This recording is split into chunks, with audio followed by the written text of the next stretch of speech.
Kia ora guys, good afternoon, it's Dave here from New Zealand Outdoor Blades and Bullets. Hope you're doing fantastic. I'll do a video today on the deer cartridge of the week, which is a 2506 Remington. This is interesting to me because it comes across as being a good cartridge. However, it never really took off in New Zealand due to possibly an unfortunate set of circumstances. The 2506 Remington is based on a 3006 case neck down to 25 caliber, as the name gives away. It was developed by Remington in 1969, and it had actually been around for a few decades before as a wildcat, because all you have to do is neck down a 3006 to 25 caliber and you've got the 2506. It immediately became reasonably popular in the United States because it is a flat shooting, high velocity cartridge, so you can shoot a projectile of around 120 grains at about 3,100 feet per second or thereabouts. It can also handle lighter projectiles down to about 85 grains. So this is a high velocity flat shooting cartridge. So people hunting in open country, in particular for medium-sized deer and antelope, were very interested in this. It's a good cartridge. Now, it came to New Zealand, of course, like everything else, noting that in the 70s there wouldn't have been that many rifles chambered for it getting imported into New Zealand because it's a relatively small market and we were pretty slow back then on importing. However, by the late 70s and early 80s, it started to show up more and more in our gun shops.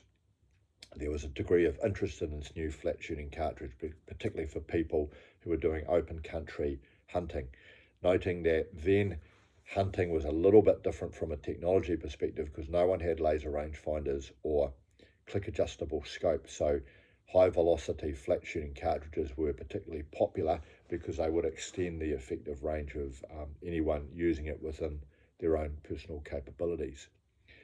However, the circumstances around the adoption of the cartridge were stacked against it, in my opinion. So for a start, there were not a lot of rifles chambered for it compared to its competitors like the 270 and the 308, which were dominant and still are dominant in this country. There was not a wide variety of quality ammunition for it either, which was not great if you're a hunter and walking in a gun shop and you need to buy ammunition.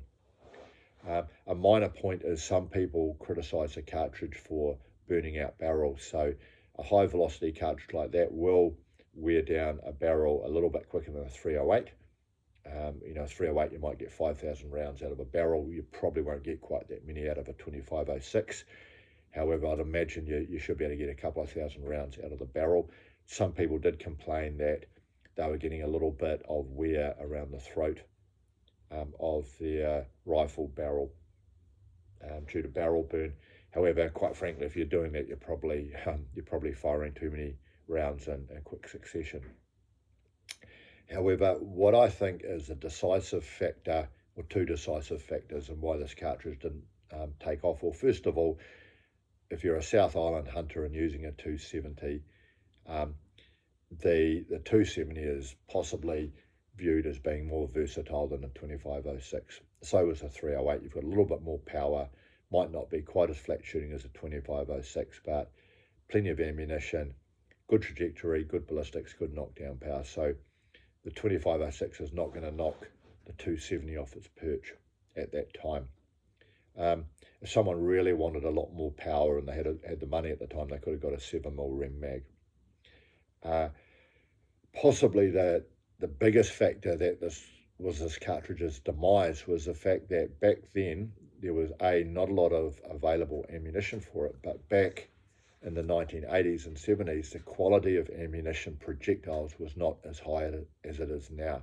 So what I mean by that is some of these projectiles that were loaded might have been too light. They might have been a 100 grain projectile or even 85 grain projectile, and some of them were very thin jacketed projectiles. And what was happening, arguably, is guys were going out to buy a box of ammo in good faith from the gun shop, and they might have got say a 90 grain projectile that was very thinly jacketed and going at a very high velocity, and they shoot a deer at relatively close range on this, and you've got the risk of the projectile expanding too rapidly and not getting the penetration to kill the deer.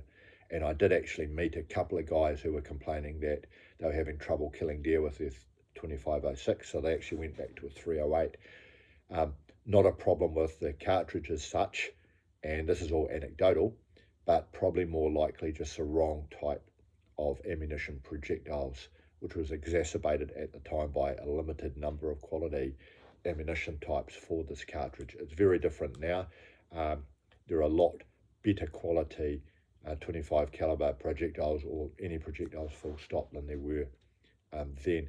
But this was sort of like the death knell of the 2506. All it took was a couple of people in this country saying, oh, it's not that effective at killing deer, and people sort of quickly forgot about it, which is a shame, because again, I think it is a great cartridge.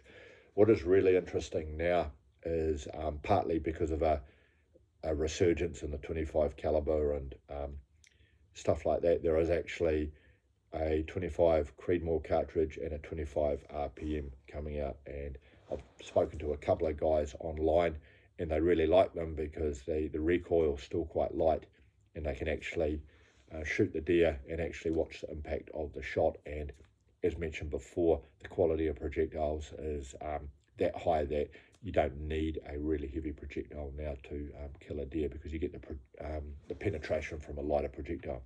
Anyway, that's my take on the 2506. I would love to hear from anyone who's got any thoughts, comments. If you got this far, have a fantastic day. Cheers.